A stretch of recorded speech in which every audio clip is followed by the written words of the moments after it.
Gracias a la Fundación Tejido Urbano también por el espacio. Esto estamos articulándolo con la Coalición Internacional del Hábitat, HIC, que es una red global en la que yo tengo el placer de representarla regionalmente por un periodo.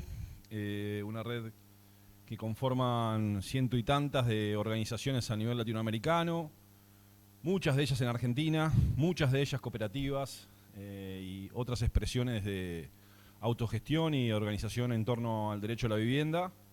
Así que es un placer estar acá. Pensamos esta actividad básicamente también porque Lore, y siempre escucharla a Lore es muy interesante para nosotros y nosotras. Y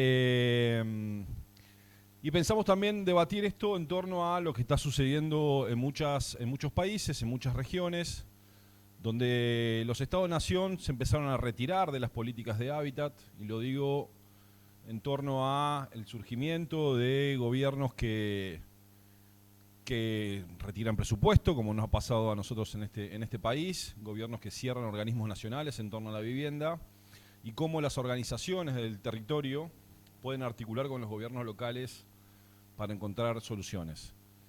Claramente ahí entra la figura de las cooperativas, de la ley 341, organizadas en torno a la ley que cumple este año 25 años, que me parece es un momento muy importante para poder analizar su funcionamiento, su proyección, su situación actual, su presupuesto, su falta de presupuesto a lo largo de muchos años. Pero también hay vecinos y vecinas acá de, por ejemplo, la ex AU3, ¿no? El barrio, esta autopista proyectada por Cachatore en la ciudad de Buenos Aires, que nunca se llevó a cabo, que fue tomada, ocupada por familias, personas con necesidades habitacionales, y que después de muchos años, recién ahora se está empezando a trabajar en el sector 4. Ahí, bueno, Berenice fue una de las coautoras en torno a la ley que se aprobó en diciembre del año pasado, y me parecía que también era importante como ejemplo en esta búsqueda de articulación de organizaciones o de barrios o de poblaciones con el gobierno local, porque eso fue básicamente una solución también conseguida por el histórico reclamo vecinal de los vecinos y vecinas de La Traza. Así que ahora los dejo con Denise. Denise es una investigadora de CONICET, es magíster en pobreza y hábitat. Bueno, es una buena compañera, nos conocemos hace mucho tiempo, también de otros espacios de militancia. Integra el espacio de Gino Germani también. Así que bueno, arrancamos por ella, gracias por venir. Bueno, primero que nada, muchas gracias por la invitación. Nada, me parece que son súper importantes estos espacios en estos contextos tan adversos, donde, nada, me parece que es muy importante que podamos, ¿no?, cruzar las experiencias más de las cooperativas, el ámbito más académico, político, legislativo, para pensar de conjunto la situación de la vivienda y el hábitat. Me pongo el tiempo porque si no me voy a terminar pasando. Y en ese marco, yo lo que voy a tratar de aportar más desde el ámbito académico de los datos, poder pensar un poco esto de qué es la crisis, ¿no?, del hábitat y el derecho a la ciudad que estamos transitando, y después quizá meterme con algunas experiencias más concretas que me parece que nos dejan aprendizajes para seguir pensando en esta articulación que decía Facundo de pensar, bueno, cómo desde organizaciones de la sociedad civil, colectivos organizados, organizaciones políticas, articulamos y desarrollamos política de hábitat y de vivienda. Primero, nada, me parece eso, una mención particular al contexto que estamos atravesando, que mencionaba Facundo, pero que me parece que es importante poner sobre la mesa el recorte, ¿no?, de las políticas de hábitat y vivienda que venimos sufriendo en los últimos años, el vaciamiento del Estado en general, y que en la vivienda, en las políticas de vivienda repercute concretamente. O sea, muchas de las cosas que voy a mencionar acá hoy ya no existen. Pero bueno, eso, me parece que no podemos hablar del hábitat en abstracto, sino que tenemos que marcarlo en un contexto político concreto. Y me parece que eso, que es un contexto muy adverso para pensar desde las organizaciones y también desde la academia por el recorte, ¿no?, general que venimos sufriendo y que me parece que, bueno, que está bueno poner sobre la mesa en los distintos ámbitos que transitamos. Para pensar un poco la crisis de vivienda, me parece que me interesaba pensarlo más en términos estructurales y no coyunturales, digo, más allá de esto que digo, poder pensar que transitamos una crisis que es estructural y que las distintas políticas que se han desarrollado no han podido revertir y preguntarnos un poco, bueno, ¿por qué no? Y en primer lugar, bueno, destacar esto que también se mencionaba del proceso de inquilinización que viene sufriendo la sociedad argentina, ¿no? Y ahí, nada, buscaba algunos números para quizás poder tener en magnitud, porque a veces decimos sí, pero bueno, nada, poder ponerlo en números, ¿no? A nivel nacional, en el 2001 había un 11% de inquilinos, en el 2010, 16% y en el 2023, 31%. O sea, es un crecimiento abrupto. Y en la ciudad de Buenos Aires esto se intensifica porque obviamente, ¿no?, las dinámicas de las ciudades centrales intensifican estos procesos más de desigualdad. En el 2001 era el 22%, en el 2010 el 30% y en el 2022 38%. O sea, es un proceso que está en constante crecimiento o aumento. Y esto no solo implica que hay más inquilinos y todas las implicancias que eso tiene, sino también que se generan nuevos procesos de desigualdad dentro de las mismas clases sociales, ¿no? Hoy ya no es lo mismo decir únicamente soy de clase media, sino, bueno, hay gente que es de clase media propietaria, otra gente que es de clase media inquilina, y eso marca nuevos procesos de desigualdad. Y este proceso de inquilinización también va muy de la mano con la concentración de quienes hoy son los dueños de estas propiedades que están en el mercado de alquiler. Y ahí también hay algunos datos que me parecen interesantes, un informe de ASIG bastante reciente, que mostraba que el 10% de las personas físicas o jurídicas que tienen propiedades concentran el 33% de los inmuebles y el 1% el 12%. O sea, casi el 45% de los inmuebles están en manos de 10% de personas físicas y jurídicas. O sea, es increíble el nivel de concentración de la propiedad que estamos teniendo. Y obviamente eso está asociado al proceso de inquilinización que estamos viviendo, ¿no? Y en este proceso, sin duda, la desregulación de la ley fue un hito también fundamental en el sentido de que las condiciones del juego de alguna manera cambiaron, ¿no? Y hubo un proceso de aumento desmedido de los precios que eso implicó, tuvo impacto en la vida cotidiana de las personas que alquilan, de los inquilinos.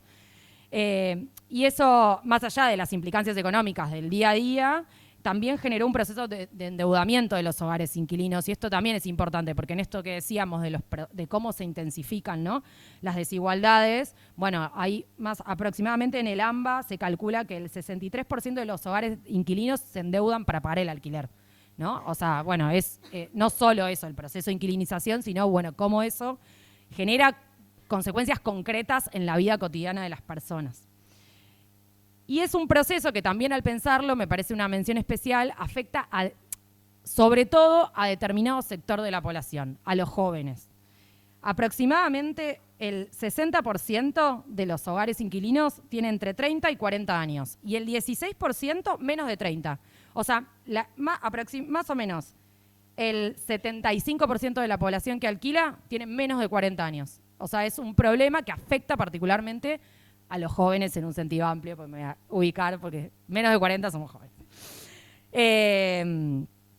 Eso por un lado. Me parece que a la hora de pensar la crisis de la vivienda, tenemos que ver que el problema de los inquilinos es un problema serio, que está en aumento, ¿no? Y que si sigue esta tendencia creciente, cada vez va a haber más hogares inquilinos que sufren estas consecuencias y menos hogares propietarios. Por otro lado, me parece importante destacar también, como en esto de pensar, bueno, qué otros problemas estructurales afectan al hábitat y a la vivienda, el de los barrios populares y de los sectores populares, no solo los barrios populares, sino los barrios populares, los inquilinatos, los hotelados.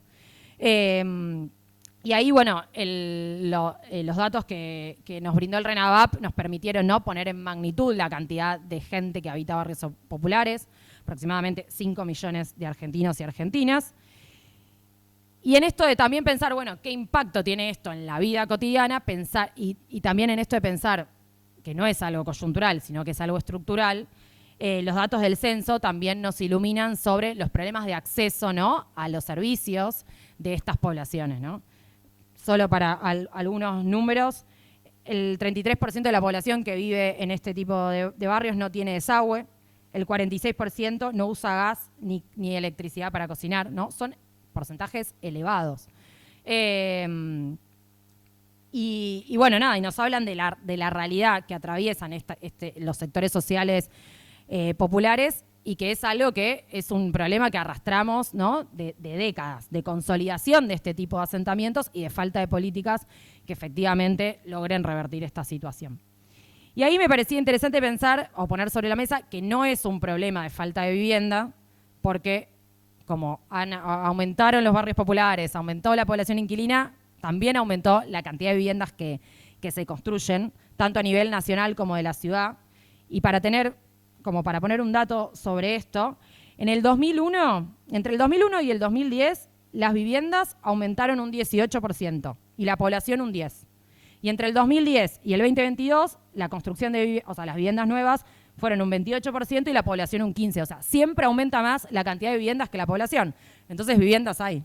Entonces, la resolución de estos problemas no es únicamente, no digo que no sea, pero no es únicamente construir vivienda, porque si vivienda hay, tenemos que ser más creativos con las soluciones que construimos. Y ahí creo que lo que me interesaba como plantear es esto de pensar que es necesario, a la par de construir políticas de vivienda, pensar políticas de regulación del mercado inmobiliario, de regulación de los precios, que restrinjan los procesos especulativos, que bueno, acá en la ciudad son más que evidentes, que regulen las viviendas ociosas, ¿no? Que es imposible pensar el acceso a la vivienda sin tener en cuenta políticas de regulación de precios y de suelo. Y eso es algo que históricamente en nuestro país ha costado bastante y que es más que necesario para poder revertir esta situación que tenemos hoy en día.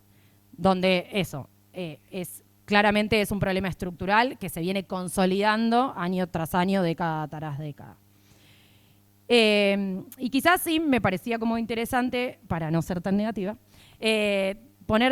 contar algunas experiencias que me parecen que dejan aprendizajes, ¿no? A la hora de pensar, sobre todo más en esta clave más pequeña o más micro de articulación entre las organizaciones, movimientos sociales y políticas públicas. Y en ese marco me parece que la experiencia del RENAVAP es sumamente interesante por varias cosas, pero creo que muestra una articulación virtuosa entre movimientos sociales y Estado, ¿no? Cómo, de alguna manera, esa estatalidad a la hora de desarrollar tanto el relevamiento como las políticas que desarrolló la CISU después, se basó, se sostuvo a partir de la organización territorial que había en los territorios. Ninguna de las políticas que se desarrollaron, que fueron centralmente de dotación de servicios, sobre todo de servicios y equipamientos, hubiese sido posible sin el sustento de esas organizaciones que conocían los territorios, que habilitaron que la política sea posible, que generaron que en los barrios esas políticas sean apropiadas, sean desarrolladas, porque en gran medida las desarrollaron las cooperativas. Y me parece que poder aprender de esa articulación Estado-movimiento es interesante para poder pensar las políticas a futuro. Y después otro elemento que también me parece interesante para rescatar de la política que se desarrolló en barrios populares es la búsqueda de transparencia en la gestión pública, que en este contexto creo que también está bueno para poner sobre la mesa porque son aprendizajes que tenemos que sacar. Generaron un sistema en el que, bueno, nada, era muy claro saber a dónde iban todos los fondos, la cantidad de obras que se hacían, entradas a la página, era como muy fácil, ¿no? Y cuando se quiso poner en discusión que había sido una gestión, que se había choreado un montón de plata, bueno, fue muy difícil, porque era todo tan transparente y era tan claro, ¿no? Y me parece que eso también a la hora de pensar políticas hacia adelante es algo interesante. Después quería un poco contar también de traer otro caso que es la experiencia de Estación Buenos Aires, que me parece interesante, que si bien es una política de construcción de vivienda, me parece interesante ahí por varios motivos. Uno, porque generó vivienda social en la ciudad de Buenos Aires, que no es tan normal, para un sector social concreto, que era la clase media baja, y que en una de las etapas finales incorporó, ¿no?, la posibilidad de que las viviendas sean otorgadas vía sindicatos. Y eso fue algo sumamente virtuoso, porque bueno, nosotros estuvimos haciendo bastante trabajo de campo en Estación de Buenos Aires recientemente, Y la realidad es que el grado de apropiación de la vivienda y de la experiencia por parte de los residentes es muy alto, y eso no pasa en general en las viviendas sociales. Porque se reconoce también, más allá de que es vivienda construida por el Estado y es en llave en mano, se reconoce como parte de un proceso de lucha más amplio, porque son los trabajadores los que terminan habitando esas viviendas. Y entonces es bastante interesante también como para pensar en otras vías, ¿no? En la posibilidad de esto, cuando la vivienda social es construida por el Estado, también qué otros mecanismos construimos para que efectivamente sean también parte, ¿no? de luchas colectivas y los grados de apropiación sean más altos. Y por último, y para terminar, quiero como compartir una experiencia de la Ley 341, que bueno, la Ley 341 todos acá la conocen. Es una... puntualmente voy a hacer foco en la 341 colectiva, ¿no? que otorga crédito para la compra de terreno y construcción de vivienda a asociaciones, a cooperativas en general. Y yo quiero traer un caso particular, que es un caso de una cooperativa de Constitución, que logra acceder al crédito en el 2016, lo cual fue como una excepción, porque bueno, desde el 2017 la ley está casi desfinanciada, hay cooperativas que siguen construyendo, pero no se incorporan cooperativas nuevas.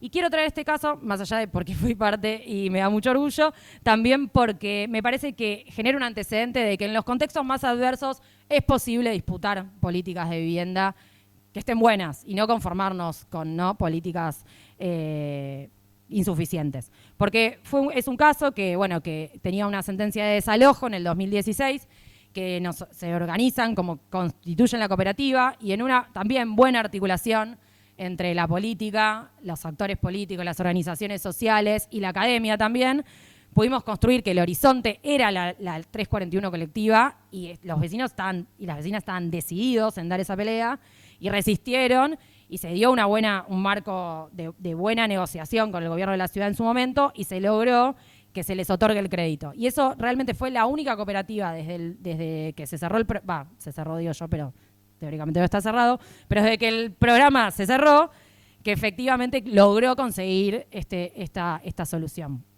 Y nada, me parece que está bueno conocer que existe este caso, que es poco también difundido, por esto, porque me parece que es una experiencia que logró disputar en un contexto, era el gobierno macrista, logró disputar una salida colectiva, y hoy en día, si todo sale bien, el año que viene terminarían de construir 15 viviendas para 15 familias en el barrio de Constitución, ¿no?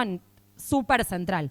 Y ahí, para cerrar, me parece que lo potente de la 341 es que disputa suelo en zonas centrales, y eso es clave. Por esto que decía, porque no es solo una política de vivienda, sino que se termina transformando en una política de suelo y de regulación de precios también. Sé que todos los que estamos acá somos igual promotores de la ley, luchamos por ella y la militamos, etcétera, pero me parece que hay que seguir poniéndola en valor, porque es una herramienta súper necesaria en este contexto de pensar políticas que no solo miren la vivienda, sino que logren intervenir en otra escala. Porque la 341, en una escala más amplia, no de casos puntuales, logra regular precios del suelo, logra regular precios de la vivienda, de la construcción. El caso de Uruguayo es un ejemplo de eso. Entonces creo que es una ley a la que hay que prestarle más atención y seguir también peleando por experiencias como estas.